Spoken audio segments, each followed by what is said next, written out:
Assalamualaikum warahmatullahi wabarakatuh. Halo semuanya, selamat siang. Nama saya Haki Anazili Kolbi, kelas manajemen 22B, NPM 22411184. Saya di sini akan membacakan materi yaitu memahami struktur dan keadilan kompensasi. Nah, yang saya presentasikan hari ini adalah untuk membahas mengenai konsep, komponen, dan prinsip-prinsip keadilan dalam struktur kompetensi. Mari kita mulai. Definisi kompensasi.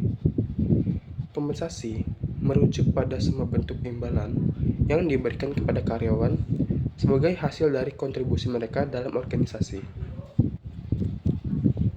Di sini saya juga memiliki 4 komponen struktur kompensasi. Yang pertama, gaji pokok, yaitu dengan jumlah uang tetap yang diberikan kepada karyawan sebagai penghargaan atas pekerjaan yang dilakukan. Yang kedua, tunjangan, yaitu dengan memberikan imbalan tambahan dalam bentuk uang atau fasilitas yang diberikan kepada karyawan untuk memenuhi kebutuhan khusus.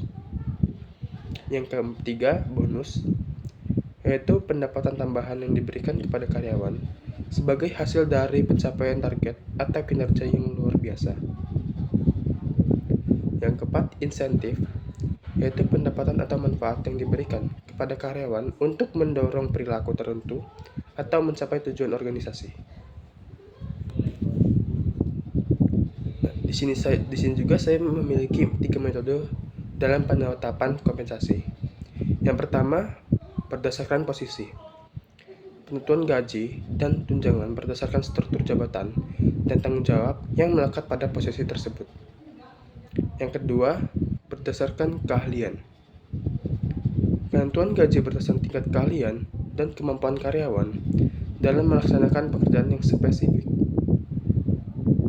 Yang ketiga, berdasarkan kinerja. Penentuan kompensasi berdasarkan evaluasi kinerja individu atau tim yang mencerminkan pencapaian tujuan dan hasil pekerjaan. Di sini juga saya akan menampilkan prinsip-prinsip keadilan kompensasi. Prinsip keadilan kompensasi memiliki 3, yaitu keadilan internal, yaitu persepsi seorang karyawan mengenai keadilan dalam memperoleh kompensasi dalam organisasi. Yang kedua, keadilan eksternal, persepsi seorang karyawan mengenai keadilan dalam memperoleh kompensasi dibandingkan dengan perusahaan lain. Yang ketiga, keadilan individual, kepuasan seorang karyawan terhadap proporsi dan nilai kompensasi yang diterimanya berdasarkan kontribusi individu atau individual. Isu-isu dalam keadilan kompensasi. Yang pertama, ketimpangan gaji. Perbedaan yang signifikan dalam tingkat kompensasi antara karyawan dengan kemampuan dan kontribusi yang serupa. Yang kedua, transparansi, keterbukaan dan kejelasan mengenai kriteria, proses, serta kebijakan kompensasi yang diterapkan dalam organisasi. Yang ketiga, penyesuaian harga, kemampuan organisasi untuk menyesuaikan kompensasi karyawan dengan perkembangan lingkungan ekonomi dan persaingan di pasar tenaga kerja. Dampak keadilan kompensasi terhadap karyawan. Di sini saya akan menampilkan 4 dampak keadilan kompensasi terhadap karyawan. Yang pertama, kepuasan kerja. Yang kedua, kepercayaan dan penghormatan. Yang ketiga, kesetiaan dan keterikatan. Dan keempat atau terakhir, motivasi dan kinerja.